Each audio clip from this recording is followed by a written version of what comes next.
అనకాపల్లి జిల్లా నక్కపల్లి మండలం బోదుగలం గ్రామంలో తెలుగుదేశం పార్టీ 44వ ఆవిర్భావ దినోత్సవం ఘనంగా నిర్వహించారు. ఈ కార్యక్రమానికి రాష్ట్ర హోంమంత్రి వంగలపూడి అనిత హాజరై తెలుగుదేశం పార్టీ జెండా ఎగురవేసి ఎన్టీఆర్ విగ్రహానికి పూలమాలలు వేసి నివాళులర్పించారు. అనంతరం ఆమె కార్యకర్తల వద్దకు వెళ్లి ఆప్యాయంగా పలకరించారు. నాయకులు కార్యకర్తలతో ప్రతిజ్ఞ చేయించారు. తెలుగుదేశం పార్టీ సీనియర్ కార్యకర్తలను సత్కరించారు. సందర్భంగా మంత్రి అనిత మాట్లాడుతూ బోదుగలం గ్రామంలో తెలుగుదేశం పార్టీ జెండా ఎగురవేయడం చాలా సంతోషంగా ఉందన్నారు. తెలుగుదేశం పార్టీలో కార్యకర్తలు ముఖ్యమని, కార్యకర్తలు బలంగా ఉంటే ఆ పార్టీ బలంగా ఉంటుందన్నారు. ఆవిర్భావ దినోత్సవానికి ప్రపంచంలో ఉన్న తెలుగుదేశం పార్టీ అభిమానులకు, తెలుగుదేశం పార్టీ కార్యకర్తలకు, అదేవిధంగా ఎన్టీఆర్ గారి అభిమానులకు, చంద్రబాబు నాయుడు గారి అభిమానులకు అందరికీ కూడా పేరు పేరున అభినందనలు, కృతజ్ఞతలు తెలియజేసుకుంటున్నా.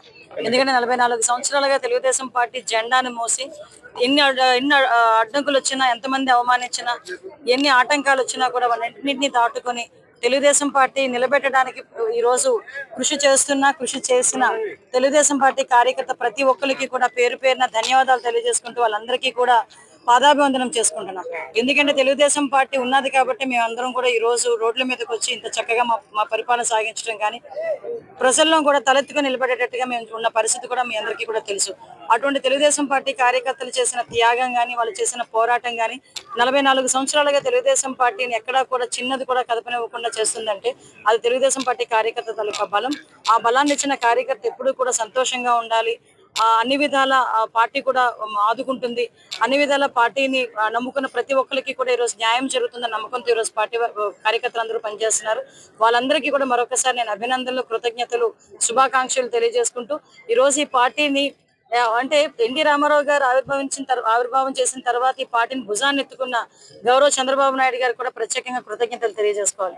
ఎన్నో అవమానాలు పడ్డారు, ఎన్నో ఆటంకాలు ఎదుర్కొన్నారు. తెలుగుదేశం పార్టీ ఇంకా లేదు అన్న వాళ్ళ నోటి నుంచి ఈరోజు తెలుగుదేశం పార్టీ శభాష్ అనిపించే స్థాయికి తీసుకొచ్చిన మా అందరి అభిమాన నాయకుడు గౌరవ చంద్రబాబు నాయుడు గారికి ప్రత్యేకంగా కృతజ్ఞతలు. కార్యకర్తల సంక్షేమమే తన సంక్షేమం అని భావించి ఈరోజు జాతీయ ప్రధాన కార్యదర్శి హోదాలో నారా లోకేష్ బాబు గారు చేస్తున్న కృషి, కార్యకర్తలకి భరోసా ఇచ్చే పరిస్థితి, ఇవన్నీ చూస్తా ఉంటే తెలుగుదేశం పార్టీ కార్యకర్తల బలం ఇంకొంచెం పుంజుకునేటట్టుగా కనిపిస్తుందని చెప్పడానికి అతిశయోక్తి లేదు. అటువంటి కార్యకర్తల బలాన్ని ఇచ్చిన గౌరవ ప్రధాన కార్యదర్శి లోకేష్ బాబు గారికి కూడా కృతజ్ఞతలు, అభినందనలు, శుభాకాంక్షలు తెలియజేసుకుంటూ సెలవు తీసుకుంటున్నా. జై హింద్, జై తెలుగుదేశం.